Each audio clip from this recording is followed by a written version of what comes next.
पवित्र वृंदावन धाम में Ramakrishna mission Sevashram charitable अस्पताल के ऑन्कोलॉजी ब्लॉक का उद्घाटन करके मुझे संतोष महसूस हो रही है।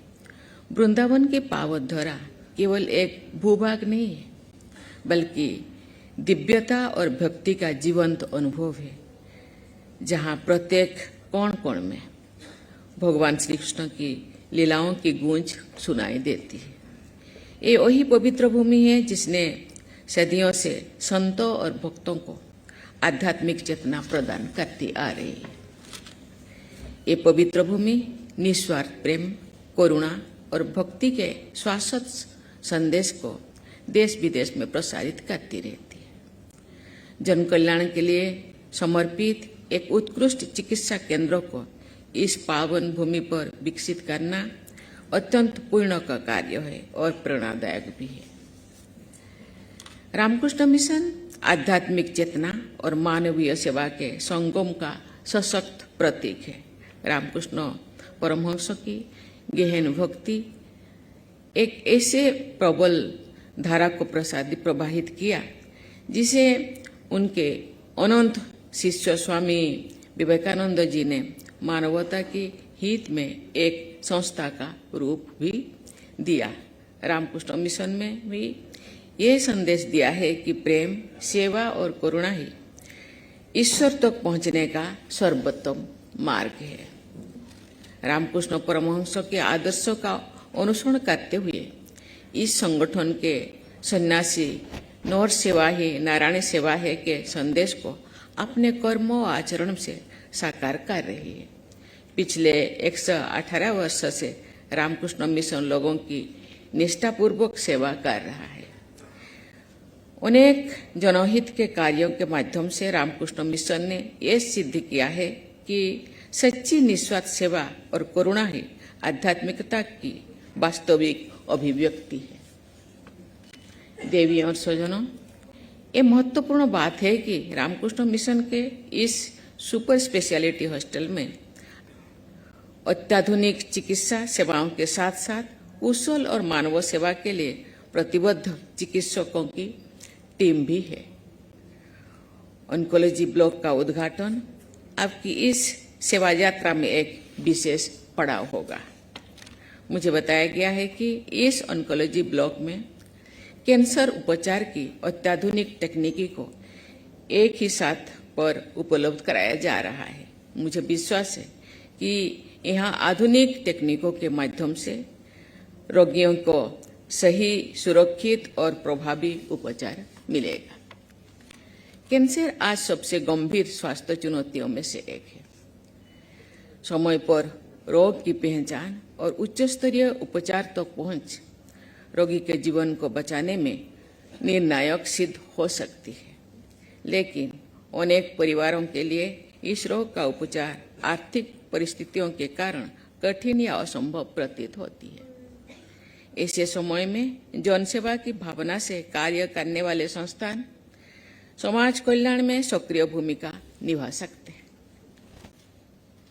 जागरूकता अभियान और समय पर जांच की सुविधाओं से कैंसर की रोकथाम और शोध उपचार पर भी विशेष ध्यान दिया जा रहा है।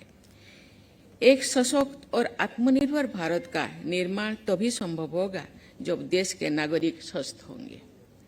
ये प्रसन्नता का विषय है कि रामकृष्ण मिशन सेवाश्रम जैसे संस्थान ऐसे राष्ट्रीय प्रयासों को सशक्त बना रहे हैं। ये संतोष का विषय है कि रामकृष्ण मिशन सेवाश्रम चैरिटेबल अस्पताल धन के अभाव के कारण किसी भी रोगी को उपचार से वंचित नहीं किया जाए के प्रेरणादायक सिद्धांतों पर कार्य कर रहा है। ये विचार सच्चे अर्थों में करुणामय चिकित्सा सेवा की भावना को व्यक्त करता है। ये हमें स्मरण कराता है कि चिकित्सा मानव पीड़ा को दूर करने का महान नैतिक दायित्व है। मैं इस प्रकल्प से जुड़े सभी लोगों की सराहना करती हूँ, धन्यवाद करती हूँ। मैं आशा करती हूँ कि आपका ये योगदान आने वाले वर्षों में लोगों के जीवन को बेहतर बनाने में सहायक सिद्ध होगा। देवियों और स्वजनों, आज भारत अपने स्वास्थ्य ढांचे पे सुदृढ़ बनाने और प्रत्येक नागरिक तक गुणवत्तापूर्ण चिकित्सा पहुंचाने के लिए निरंतर प्रयासरत है। केंद्र सरकार देश के स्वास्थ्य ढांचे को मजबूत बनाने के लिए निरंतर और ठोस कदम उठा रहे हैं। आयुष्मान भारत जैसे ऐतिहासिक योजना के माध्यम से करोड़ों नागरिकों को सस्ती और गुणवत्तापूर्ण स्वास्थ्य सेवाएं उपलब्ध कराए जा रहे हैं। आयुष्मान भारत योजना के अंतर्गत कैंसर के इलाज को भी कवर किया जा रहा है, जिससे गरीब और जरूरतमंद मरीजों को लाभ मिल रहा है। देश भर में नए एम्स, मेडिकल कॉलेज और स्वास्थ्य एवं कल्याण केंद्र स्थापित किया जा रहा है, जिससे ग्रामीणों और दूर दराज क्षेत्रों के लोगों की पहुंच स्वास्थ्य सेवाओं तक सुलभ हो रही है। आयुष्मान भारत डिजिटल मिशन के तहत स्वास्थ्य सेवाओं को तकनीकों से जोड़ा जा रहा है, जिससे पारदर्शिता और दक्षता बढ़ी है। टेलीमेडिसिन और ई हेल्थ सर्विसेज के माध्यम से आप लोग घर पर ही एक्सपर्ट डॉक्टर से परामर्श ले सकते हैं। सेवा भाव से संचालित चिकित्सा संस्थानों की समाज में विशेष भूमिका होती है। वे केवल रोग का उपचार ही नहीं करते, बल्कि रोगियों को और उनके परिवारों के जीवन में आशा, विश्वास और सम्मान का संचार भी करते हैं। रामकृष्ण मिशन ने ये दिखाया है कि आधुनिक विज्ञान और मानवीय करुणा का संगम मानवता के कल्याण के लिए अद्भुत कार्य कर सकता है। मैं इस महत्वपूर्ण योगदान के लिए इस संस्थान को बहुत बहुत बधाई देती हूँ। आज हम केवल एक भवन का उद्घाटन नहीं कर रहे हैं, बल्कि उन सभी रोगियों के लिए आशा के एक नए द्वार खोल रहे हैं, जो यहाँ उच्च शिक्षा की अपेक्षा लेकर के आ रहे हैं। मैं सभी हितधारकों को इस उत्कृष्ट कार्य के लिए हार्दिक बधाई देती हूँ। मेरी प्रार्थना है कि यहाँ आने वाले प्रत्येक रोगी के जीवन में स्वास्थ्य और आशा के संचार हो। मैं आप सबको बहुत बहुत धन्यवाद देती हूँ। जय हिंद, जय भारत।